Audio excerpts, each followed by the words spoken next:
제가 봉독합니다. 늙은이를 꾸짖지 말고 권하되 아버지에게 하듯 하며 젊은이에게는 형제에게 하듯 하고 늙은 여자에게는 어머니에게 하듯 하며 젊은 여자에게는 온전히 깨끗함으로 자매에게 하듯 하라. 참 과부인 과부를 존대하라. 만일 어떤 과부에게 자녀나 손자들이 있거든 그들로 먼저 자기 집에서 효를 행하여 부모에게 보답하기를 배우게 하라. 이것이 하나님 앞에 받으실 만한 것이니라. 참 과부로서 외로운 자는 하나님께 소망을 두어 주야로 항상 간구와 기도를 하거니와 향락을 좋아하는 자는 살았으나 죽었느니라. 내가 또한 이것을 명하여 그들로 책망받을 것이 없게 하라. 누구든지 자기 친족 특히 자기 가족을 돌보지 아니하면 믿음을 배반한 자요 불신자보다 더 악한 자니라.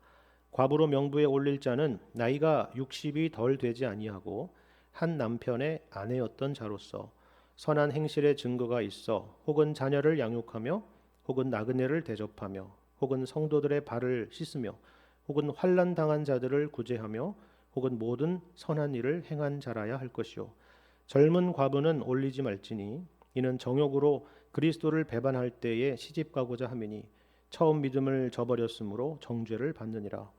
또 그들은 게으름을 익혀 집집으로 돌아다니고 게으를 뿐 아니라 쓸데없는 말을 하며 일을 만들며 마땅히 아니할 말을 하나니 그러므로 젊은이는 시집 가서 아이를 낳고 집을 다스리고 대적에게 비방할 기회를 조금도 주지 말기를 원하노라.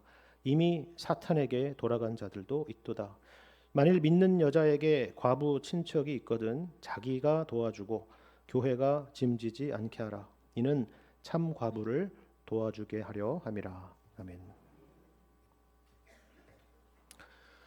오늘 함께 읽은 본문 말씀에는 크게 두 가지 내용이 있습니다. 하나는 1절과 2절에서 보는 것처럼 디모데에게 성도들을 어떠한 태도로 대해야 되는가에 대한 그런 권면의 말씀이고요. 이어서 3절부터 16절까지는 교회에 있는 과부들을 교회가 어떤 방식으로 또 도와야 되는가 하는 그런 설명이 이어지고 있습니다. 그것도 매우 실제적이고 아주 구체적인 그런 설명들이 이 가운데 있죠. 여기는 심지어 우리가 9절에서 본 것처럼 과부 명부라는 것이 당시에 있었다라는 것을 확인하게 됩니다. 누가 여기에 해당되는지 여기 설명되는 것처럼 각각의 사항들을 꼼꼼하게 살펴야 된다라는 거죠. 그래야 이 명단에 올릴 수 있다라는 것입니다. 우리는 이런 것들을 흔히 행정이라는 표현으로 이렇게 이야기를 합니다. 그리고 이런 내용들이 성경에 있다라는 것에 어떤 분들은 조금 놀랄 수도 있을 겁니다. 이게 도대체 무슨 내용이지? 교회가 꼭 이렇게까지 해야 되나? 이런 생각을 가질 수가 있죠. 우리가 교회에서 직분자들을 선출할 때도 마찬가지 아닙니까? 예를 들면 이런 조건들을 꼼꼼하게 객관적으로 확인하는 절차들을 갖잖아요. 일단 정말 이분이 예수님을 구주로 믿고 있는 사람인지를 확인합니다. 그리고 교회에 등록한 지는 몇 년이 되었는가 하는 것도 확인하죠. 공예배는 빠지지 않고 있는지, 그리고 말씀 생활, 기도 생활, 헌금 생활들은 잘 하고 있는지, 성도들에게 인격적으로 모범이 되는지, 이런 객관적인 점검 사항들이 있는 것입니다. 좋은 게 좋은 것 아니야? 교회는 은혜로 하는 거 아니야? 누가 완벽한 사람이 있겠어? 우리는 이런 생각이 있고, 그래서 이런 부분에 대한 이런 설명들이나 이야기들을 할 때면은 좀 이해하기 어려운 부분이 있을 수 있다라는 겁니다. 오늘 본문에 등장하는 이 참 과부의 조건들을 살펴보면은 그렇지 않습니까? 우리는 여기에 대해서 이토록 많은 내용들과 세세한 점검 사항이 있다는 것에 참 놀라게 됩니다. 그리고 이것이 당시의 교회에서 상당히 중요한 부분을 차지하고 있었다라는 것도 우리가 참 몰랐던 부분이기도 하죠. 눈여겨볼 부분입니다. 그런데 또 한편으로는 이 본문 말씀을 설교하는 설교자로서 또 어려운 부분도 있습니다. 일단 시대적이고 문화적인 차이는 우리가 제외하고서라도 어떻게 보면 이런 내용 가운데서 우리가 흔히 생각하고 기대하는 은혜가 되고 또 감동이 되는 그런 내용을 쉽게 찾아보기가 어렵기 때문에 그렇습니다. 은혜는 고사하고 여기 특별히 바울이 젊은 과부들에 대해서 설명하는 내용들을 우리가 맥락을 빼놓고 보게 되면요, 요즘 시대에 이 여자 성도님들이 정말 충격받을 만한 그런 내용들 아닙니까? 그렇죠? 오늘은 평소보다 아멘이 또 적었습니다. 그렇죠? 예를 들면 이걸 보세요. 젊은 과부에 대해서 설명하는 13절 말씀이 그렇잖아요. 그들은 게으름을 익혀 집집으로 돌아다니고 게으를 뿐 아니라 쓸데없는 말을 하며 일을 만들며 마땅히 아니할 말을 한다. 이렇게 지적하는 겁니다. 그리고 이어서 14절에도 차라리 젊은 과부는 어떻게 하라고요? 시집 가서 아이를 낳고 집을 다스리는 것이 좋다. 이렇게 말하잖아요.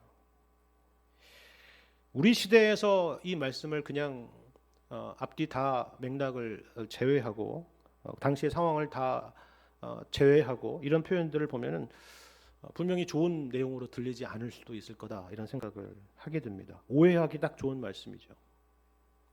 바울은 여성에 대해서 특별한 편견을 가지고 있는 사람이었구나. 남성 우월적인 생각을 가진 사람이었구나. 어떻게 여인들에 대해서 이런 말을 할 수 있을까? 그렇게 생각하기가 쉬운 것입니다. 하지만 이 말씀이 여성에 대한 어떤 일반론적인 말씀이 아니라 당시의 상황이 어떤 특수한 상황 가운데 놓여 있었다라는 것을 우리가 조금이라도 염두에 두고 생각해 본다면 오히려 이런 표현 가운데 담겨 있는 당시에 바울이 에베소 교회에 가졌던 어떤 심각한 위기 의식 같은 것을 감지할 수 있을 겁니다. 여러분 특히 15절을 보면 그렇잖아요. 뭐라고요?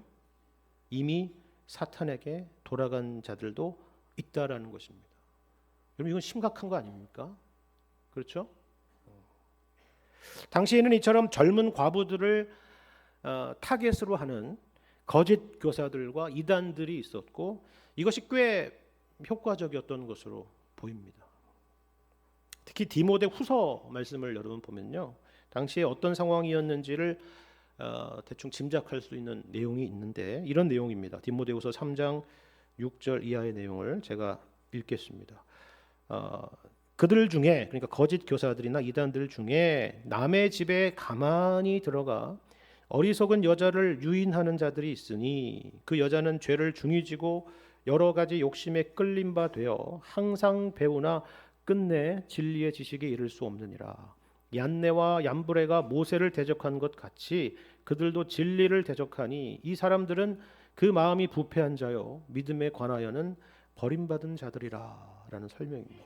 어떤 상황이 펼쳐지고 있었는지 대충 여러분 짐작할 수가 있겠죠. 거짓 교사들이요 당시 아주 취약했던 여성들을 집중적으로 공략하고 타겟을 삼았던 겁니다. 근데 이 여인들은 자신들만 진리에서 벗어났던 것이 아니라 여기서 보는 것처럼 더 나아가서 교회의 신실한 그런 믿음의 형제 자매들마저 넘어뜨리고 있었다는 것을 보는 거죠. 이미 사탄에게 넘어간 자들도 있도다. 오늘날 이단들이 하는 방식과 조금도 다를 바가 없는 그런 모습입니다.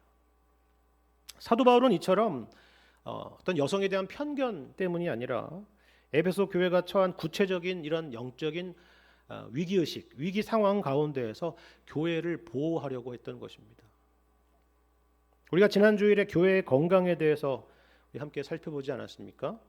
교회라고 하는 것을 건강이라는 것과 연결하여 설명하는 이유는 교회라는 곳이 그저 건물이나 어떤 세상의 조직이 아니라 하나의 유기체와 같기 때문에 그렇습니다. 그리스도께서 머리가 되시고 우리가 그분의 몸이 되는 그것이 바로 교회이기 때문이죠. 그래서 교회가 건강해야 된다라는 표현을 자주 쓰는 것입니다. 그리고 교회가 건강하기 위해서는 우리 몸이 그런 것처럼 외부의 각종 병균으로부터, 세균으로부터, 바이러스로부터 우리를 지켜야 될 것입니다. 그리고 우리는 우리 몸의 각 지체들을 또한 서로 돌봐야 되겠죠. 고린도전서 말씀처럼 몸 가운데서 분쟁이 없고 오직 여러 지체가 서로 같이 돌보는 것이 교회이기 때문입니다. 그리고 이것을 가장 잘 보여주는 모임, 잘 보여주는 기관 혹은 조직이 있다면 바로 가족입니다. 하나님께서 우리를 각 가정으로 묶으신 이유는 이처럼 서로 돌보고 살피고 양육하고 섬기도록 그렇게 하신 것이죠. 하나님께서 처음부터 아담과 하와를 짝지어 주신 이유가 바로 그것 아니었습니까? 그 일을 위해서 둘을 묶으셨죠.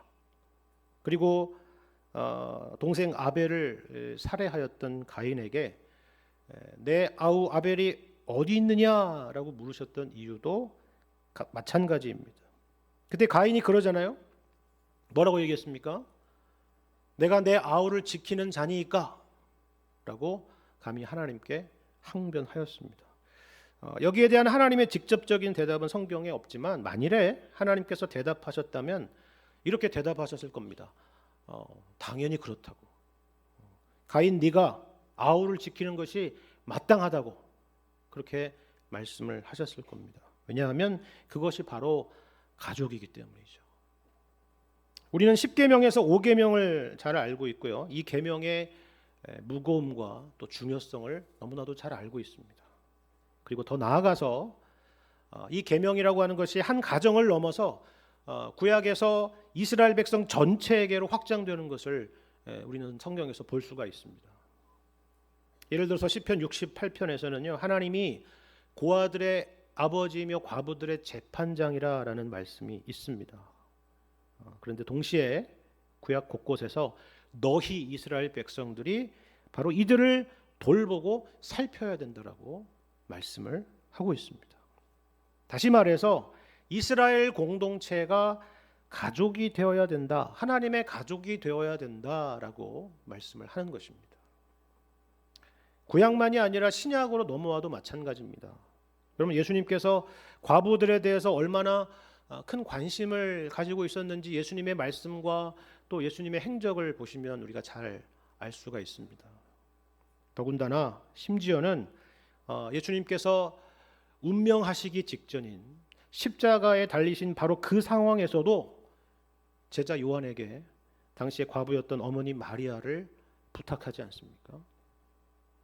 그리고 구약의 이스라엘 백성들과 마찬가지로 이제 교회가 영적인 가족이 되어야 된다라고 말씀을 합니다. 하루는 예수님이 가르치실 때 어떤 사람들이 말하죠. 밖에 당신의 어머니와 동생들이 선생님에게 말하려고 기다리고 있습니다. 이렇게 말합니다. 그러니까 얼른 이제 그만 가르치시는 걸 멈추시고 가족들을 만나시지요. 그 얘기죠. 그때 예수님께서 제자들을 가리키면서 이렇게 말씀하지 않습니까? 마태복음 12장 48절 이하의 말씀을 보면 이런 말씀이 있습니다. 우리 한 목소리 한번 같이 읽어보겠습니다. 48절 시작. 말하던 사람에게 대답하여 이르시되 누가 내 어머니이며 내 동생들이냐 하시고 손을 내밀어 제자들을 가리켜 이르시되 나의 어머니와 나의 동생들을 보라.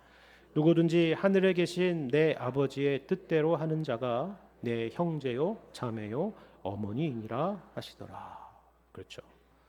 여러분 오해하지 마십시오. 이 말씀은 우리가 혈연 관계로 묶여 있는 가족을 무시하라는 말씀이 절대로 아닙니다. 오히려 오늘 본문 말씀 8절에 보면은 그렇게 말씀하잖아요. 자기 친족, 특히 자기 가족을 돌보지 아니하면 믿음을 배반한 자요 불신자보다 더 악한 자라고 말씀을 하는 것입니다. 우리에게는 가족이 바뀐 것이 아니라 가족이 더 커지고 넓어진 것입니다. 우리에게는 또 하나의 가족이 있다. 우리에게는 영적인 가족이 있다. 우리에게는 영원한 가족이 있다. 그런 말입니다. 하나님을 아버지로 모시고 우리가 서로 형제 자매가 되는 그런 가족이 있다. 이것이 바로 교회다. 그런 의미입니다. 여러분 16세기 종교개혁가 여러분 잘 아시는 존 칼빈은요. 이들레트라고 하는 여인과 결혼해서 아들을 하나 낳았는데요. 참 안타깝고 슬프게도 태어난 지 며칠 만에 죽게 되었다라고 합니다. 이후에도 아내는 몇 차례 유산을 하게 되었는데요. 당시에 칼빈을 늘 못마땅하게 여기고 대적했던 이 대적자들이 이런 상황을 기회 삼아 가지고 이것이야말로 하나님께서 너를 저주한 것이 아니냐, 저주받은 인생이 아니냐 그렇게 공격을 했다라고 하죠. 여러분 그때 칼빈이 뭐라고 대답한지 아십니까? 맞다. 하나님께서는 나에게 육신의 자녀를 주시지 않은 것은 사실이다. 하지만 그 대신에 이처럼 교회 가운데 수많은 영적인 자녀들을 주시지 않았느냐라고 대답을 했다는 것입니다. 참 멋있는 대답 아닙니까? 참 성경적인 대답이죠. 그리고 여기에는 교회가 하나님의 집이라고 하는 이해가 담겨 있는 것입니다. 우리가 2주 전에 교회에 대한 세 가지 설명 가운데 하나였던 교회는 하나님의 집이라는 것이 바로 그런 의미라고 말씀을 드렸습니다. 하나님은 교회가 가족 같기를 원하신다라는 것이죠. 그래서 오늘 본문 말씀 가운데 이 디모데에게 주는 권면이나 과부에 대한 말씀도 넓게 보자면 이런 맥락 가운데 있는 것입니다. 여러분 먼저 1절과 2절 말씀을 한번 다시 보십시오. 이렇게 권면하죠. 늙은이를 꾸짖지 말고 권하되 아버지에게 하듯 하며 젊은이에게는 형제에게 하듯 하고 늙은 여자에게는 어머니에게 하듯 하며 젊은 여자에게는 온전히 깨끗함으로 자매에게 하듯 하라라는 것입니다. 무슨 말씀입니까? 디모데는 에베소 교회를 섬기는 젊은 목회자였다라고 말씀을 드렸죠. 그런데 젊다 보니까 사람들이 이 디모데를 업신여기기도 했다라고 했습니다. 자, 그렇다면 이런 상황에서 디모데는 자신의 위치를 앞세울 수도 있었을 겁니다. 나는 하나님의 부르심을 받은 사람이야.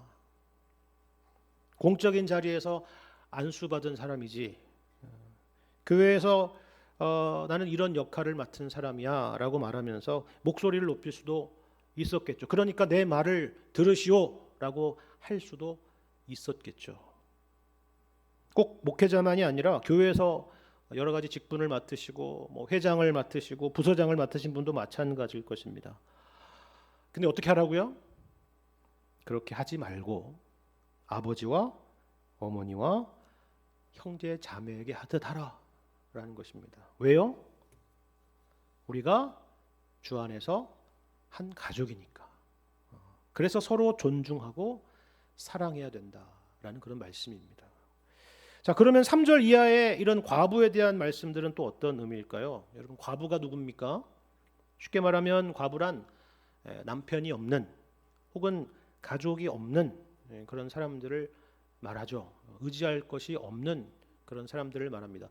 오늘날은 뭐 너무나도 복지가 잘 되어 있으니까 또 여러 가지 보험이나 이런 것들도 잘 되어 있으니까 모르겠지만 당시의 시대라면 이거는 사실 생존이 어려운 그런 상황입니다. 그렇잖아요. 그러니까 이 말씀은, 이 과부에 대한 말씀은 뭐냐 하면은 이처럼 가족이 없는 사람들에게 교회가 가족이 되어줘야 된다라는 그런 말씀입니다. 그들의 필요를 살피고 그들을 돌봐줘야 된다는 것이죠. 근데 여기 3절 말씀이 참 흥미롭습니다. 보시면 여기 참 과부인 과부를 존대하라라고 되어 있죠. 우리는 여기에 존대하라라고 되어 있으니까 그저 존중하고 존경하라고 하는 그런 존경의 마음에 대한 그런 말씀이라고 생각하기가 쉽습니다. 물론 당연히 그런 의미가 있습니다. 그게 1차적인 의미겠죠. 근데 그게 전부냐 하면은 그렇지는 않습니다. 여기 나와 있는 이 단어의 본래의 의미는요, 그런 존경의 마음뿐만이 아니라 그 존경의 마음을 담아서 이들의 물질적인 필요를 살피고 도와야 된다라는 의미를 동시에 담고 있는 단어입니다. 저는 이 부분이 상당히 중요한 부분이다라고 생각을 합니다. 왜냐하면 우리는 어려운 사람들을 볼 때에 보통 한쪽으로 치우치기가 쉽기 때문에 그렇습니다. 어떤 경우는 현실적인 필요는 외면한 채 어떤 말로나 아니면 마음으로만 존경을 표할 때가 있습니다. 그래서 야고보서에 보면 이런 말씀이 있잖아요. 야고보서 2장 15절 이하의 말씀인데 우리 이 말씀도 한번 같이 한번 읽어보겠습니다. 야고보서 2장 15절 이하의 말씀 시작. 만일 형제나 자매가 헐벗고 일용할 양식이 없는데 너희 중에 누구든지 그에게 이르되 평안히 가라 덥게 하라 배부르게 하라 하며 그 몸에 쓸 것을 주지 아니하면 무슨 유익이 있으리요. 이와 같이 행함이 없는 믿음은 그 자체가 죽은 것이라. 그렇죠. 그래서는 안 된다라는 겁니다. 마음과 함께 그들의 필요를 살피고 또 도울 수 있는 것이 따라야 된다라는 것이죠. 그런가 하면 또 반대의 경우도 있어요. 누군가에게 도움을 주기는 하는데 그 방식이 지혜롭지 못해서 도움을 받는 누군가에게 상처를 줄 수도 있는 것입니다. 우리가 때로는 누군가의 도움을 받을 때 도움을 받기는 하지만 또 굴욕감을 느끼게 될 때가 있지 않습니까? 그렇죠. 그래서는 안 된다라는 것입니다. 존경을 담아서 존경과 함께 실제적인 필요가 같이 가야 된다라는 것입니다. 이것이 바로 여기 3절의 존대라는 단어의 의미입니다. 자, 그렇다면 아무나 여기 해당되느냐? 과부라고 하면 누구나 예외 없이 이런 교회의 존대의 대상이 되느냐 할 때에 그렇지는 않다라는 것입니다. 그럼 여기 3절에 보면은 누구의 경우에만요? 참 과부인 경우에만 그렇다라고 말씀하죠. 자, 그렇다면 참 과부에 해당되는 사람은 누구냐? 그럼 일단 4절을 보시면 이 과부에게 자녀나 손자들이 있을 경우에는 제외입니다. 가족이 해야 될 일을 교회가 대신해서는 안 된다라는 것이고, 그것은 어떤 의미에서는 그 가족들이 마땅히 해야 될 일, 그리고 이를 통해서 하나님이 받으시게 되는 그 일을 교회가 방해할 수 있을 수도 있기 때문에라는 것입니다. 더군다나 현실적으로도 그런데요. 여러분 16절의 말씀을 보시면 이렇게 되어 있죠. 만일 믿는 여자에게 과부 친척이 있거든 자기가 도와주고 교회가 짐지지 않게 하라라고 이렇게 말씀합니다. 그 이유는 참 과부를 돕기 위함이다라고 말씀하죠. 여러분 교회의 자원이라고 하는 것이 한정돼 있잖아요. 그렇죠? 우리가 천국이 아닌 이상 그렇습니다. 그리고 당연히 정말 꼭 필요한 사람에게 그 자원들이 잘 쓰여질 수 있도록 해야 되겠죠. 그렇다면 당시에 교회가 가졌던 원칙은 혹은 기준은 무엇이었을까요? 흥미로운 것은 제가 서두에 말씀드린 것처럼 본문 9절에 보시면 당시 과부의 명부라는 것이 존재했다는 사실입니다. 그저 주먹구구식으로 그저 감정에 따라서 인맥에 따라서 그렇게 했던 것이 아니라 교회가 나름대로 어떤 원칙과 객관적인 기준을 가지고 있었구나 하는 것을 볼 수가 있는 것입니다. 그 기준이라고 하는 것은 대략 이런 것이죠. 여러분 9절과 10절에서 보는 것처럼 나이는 60 이상이고 한 남편의 아내였던 사람이고 선한 행실의 증거가 있는 사람인데 구체적으로는 자녀를 양육하고 나그네를 대접하고 성도들의 발을 씻고 환난 당한 자들을 구제하고 모든 선한 일을 행하는 사람이어야 된다라는 것입니다. 근데 이건 외에도 여기 5절에 보시면 뭐가 있어요? 하나님께 소망을 두어 주야로 항상 간구와 기도를 하는 사람이라고 되어 있죠. 어떤 사람들은 이 과부의 명부라고 하는 것이 단순히 구제 대상이 되는 과부의 명단이라고 그렇게 주장하는 사람도 있고요. 또 어떤 사람들은 여기 등장하는 여러 교회의 봉사의 내용처럼 오늘날 우리 권사님들과 같이 교회를 섬기는 교회 봉사자들의 명단이었다라고 생각하는 사람들도 있습니다. 근데 어떤 의미로 봐도 상관이 없겠지만 우리가 생각해 보면은 아마도 처음에는 단순히 과부의 명단, 구제 대상의 명단이었다가 나중에 이들이 자연스럽게 교회의 여러 가지 모양과 모습으로 섬기는 봉사자들의 명단이 되지 않았을까 이런 생각을 해보게 됩니다. 그러니까 사실 이 두 가지의 엄격한 경계를 둔다는 게 무의미하겠죠. 우리가 보통 교회에서 어떤 직분이나 봉사를 맡게 될 때에 그 전에는 전혀 뭐 성품적으로나 무슨 사역적 차원에서 아무런 상관도 없었던 사람이 그런 직분을 맡고 나서 딴 사람이 되는 것이 아니기 때문입니다. 그렇잖아요. 어떤 면에서는 이미 선한 마음을 가지고 있고 그 마음으로 교회를 섬기던 사람이 어떤 직분을 맡게 되고 그리고 맡은 이후에 그 일을 더 잘하게 되는 것입니다. 이런 연속성이라는 게 있는 거잖아요. 그렇죠? 마찬가지입니다. 과부의 명부에 올릴 만한 사람들이 그 명부에 올라가게 되고 여기에 들어간 사람이 또 더욱더 책임감을 가지고 교회를 잘 섬기게 되었을 거다 이렇게 우리는 생각해 볼 수가 있는 것이죠. 그리고 여기에 우리가 또 생각해 볼 중요한 의미가 하나 있습니다. 제가 앞서서 3절의 말씀을 설명하면서 존대한다라는 것의 의미가 무엇인지 이렇게 말씀을 드렸잖아요. 이것은 단순히 존경이 아니라 현실적인 필요가 같이 가는 것이다라고 했죠. 근데 이 물질이라는 것과 존경이 같이 가야 된다라고 할 때에 단지 그 대상자에게 조심성을 가지고 접근해야 된다라는 것, 그 이상의 의미가 있다는 것을 우리가 여기서 생각하게 되는 것입니다. 무슨 말이냐면 이런 거예요. 이들에게는 이처럼 교회를 섬기고 봉사할 수 있는 길이 열린 것입니다. 이들은 도움을 그저 수동적으로 받을 뿐만이 아니라 어떻게 해요? 자신이 할 수 있는 만큼 또한 교회를 도울 수 있는 길이 열렸다는 거예요. 돈 받고 일한다는 얘기가 아닙니다. 여러분 어떻게 이런 일들을 돈으로 환산할 수가 있겠어요? 예를 들면 교회를 위해서 기도하고 또 어려운 성도들을 위해서 기도하는 것이 이게 돈으로 환산될 수 있는 일입니까? 10분당 얼마, 1시간당 얼마라고 이렇게 가치를 매길 수 있는 일인가요? 말도 안 되는 일이겠죠. 그렇죠? 뿐만 아니라 이러한 일들이 과연 우리가 세상에서 일을 해서 돈을 버는 일보다 가볍다라고 말할 수 있겠습니까? 절대로 그럴 수 없을 것입니다. 얼마나 귀하고 복된 일입니까? 그리고 이런 성도님들이 교회에 많이 있다면 교회는 참 얼마나 든든하고 또 큰 힘이 되겠습니까? 성도들은 이처럼 말없이 교회를 섬기고 교회와 성도들을 위해 간구하는 분들에게 당연히 존경의 마음을 가지게 될 것입니다. 지금 바울이 그걸 말하는 거예요. 일방적인 것이 아니라는 것입니다. 이 명부에 오른다는 것은 단지 도움을 받는다는 것만이 아니라 이처럼 오히려 적극적으로 사역에 참여하고 돕고 있는 것을 보여주는 것이다 라는 거죠. 각자의 자리에서 각자가 할 수 있는 일을 최선을 다해서 하는 것입니다. 그래서 사람들에게 존경과 사랑을 받는 것입니다. 이것이 교회이고 교회는 이처럼 하나님의 가족인 것입니다. 근데 우리가 교회가 하나님의 가족이라는 것을 생각할 때 사실 여기에는 더욱더 본질적인 의미가 담겨 있습니다.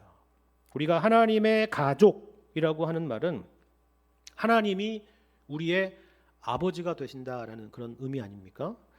그러니까 이 말을 다시 하자면 영적인 차원에서 보자면 우리에게 하나님이 계시지 않는다라고 하면 하나님 아버지가 계시지 않는다라고 하면 우리가 누구라는 거예요? 우리가 고아들과 같고 과부들과 같다 그 얘기입니다. 따라서 하나님만이 우리의 소망이며 만족이라는 의미죠. 이런 차원에서 여기 등장하고 있는 과부의 모습은 우리의 신앙이 궁극적으로 어떠해야 하는지를 보여주는 하나의 상징이며 하나의 모델로서 등장하고 있다는 점도 우리가 생각해야 된다는 것입니다. 자, 이런 의미에서 오늘 본문에서 참 과부와 젊은 과부를 대조하는 내용을 보세요. 우리는 이것을 그저 교회에서 누구는 구제의 대상이고 누구는 구제의 대상이 아니다 이런 구분짓는 내용으로 생각하기 쉽지만 사실 여기에는 더 깊은 영적인 차원의 교훈이 있습니다. 자, 오늘날의 60이라고 하는 이 나이는 어떻습니까? 어르신인가요? 네, 어르신이죠. 근데 상당히 젊은 나이잖아요. 특히나 요즘 같은 시대에는 그렇지 않습니까? 근데 여러분 이 말씀이 쓰여진 1세기 당시에는요 전혀 그렇지 않았다는 것입니다. 당시의 평균 기대 수명은 남성은 대략 45세 정도였고요. 여성은 그보다 훨씬 적었는데 고작 대략 36 정도 됐다라는 것입니다. 그러니까 당시 여성으로서 60이라고 하면은 노년층 중에 노년층인 거죠. 언제 주님이 부르셔도 이상하지 않았을 그런 나이였다는 것입니다. 만일 그런 나이라고 하면은 당연히 여기 5절에 나와 있는 설명처럼 하나님께만 소망을 두고 살지 않았겠습니까? 반면에 젊은 과부는 어떻다고요? 여기 11절 이하에 설명하는 내용이 바로 거기에 대한 설명인데 쉽게 말하자면 아직도 자기 자신을 믿고 있고 여전히 자기 뜻대로 자기 욕망대로 살아가고 있다라는 그런 의미입니다. 그렇다면 이것은 꼭 젊은 과부에게만 해당되는 그런 말씀은 아니겠죠. 나이를 떠나서, 성별을 떠나서 우리가 하나님이 아닌 우리 자신이 자기 인생의 주인인 줄 알고 여전히 살아가고 있다면 우리가 바로 오늘 본문에서 지적하는 그런 젊은 과부와 같은 사람들인 것입니다. 근데 여러분 14절에서 뭐라고 권면해요?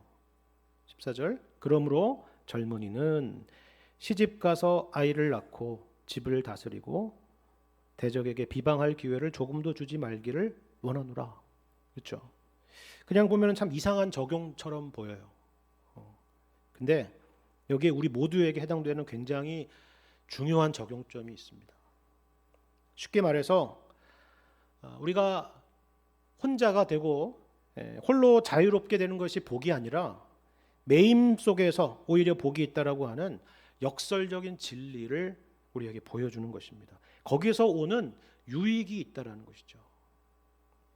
우리는 가끔 우리에게 그 누구의 간섭도 받지 않는 내가 홀로 있을 수 있는 자유가 주어진다라고 하면은 나는 하나님을 더 잘 믿을 수 있을 것이고 신앙생활도 잘할 수 있을 것이다 이렇게 생각할 때가 있지 않습니까? 내가 여러 가지로 매여 있기 때문에 내가 신앙생활을 제대로 못하고 있는 거야 이렇게 생각할 때가 있잖아요. 근데 여러분 정말 그렇습니까? 꼭 그렇지만도 않죠. 특히나 젊을수록 더욱더 그럴 겁니다. 여러분 좌우를 보세요. 예배당에 모여 있는 분들 보세요. 여기에 젊은 사람이 많습니까? 나이 든 사람이 많습니까? 젊은 사람들 다 어디 갔어요? 다 놀러 갔죠. 재미있는 일 하러 갔습니다. 그렇잖아요. 그 얘기를 하는 것입니다. 제가 새거족 교육에서 교회에 대한 부분을 이렇게 강의할 때면은요, 꼭 그런 말씀을 드립니다. 교회라고 하는 이 공동체가 있다라는 것이, 그리고 거기에 소속되고 매여 있다라는 것이 얼마나 하나님께서 우리에게 주신 큰 복이냐 하는 것을 생각해 보라는 것입니다. 물론 교회 다니는 성도님들이 다들 천사 같고 훌륭하고 착해서가 아닙니다. 우리가 다 연약한 죄인들 아닙니까?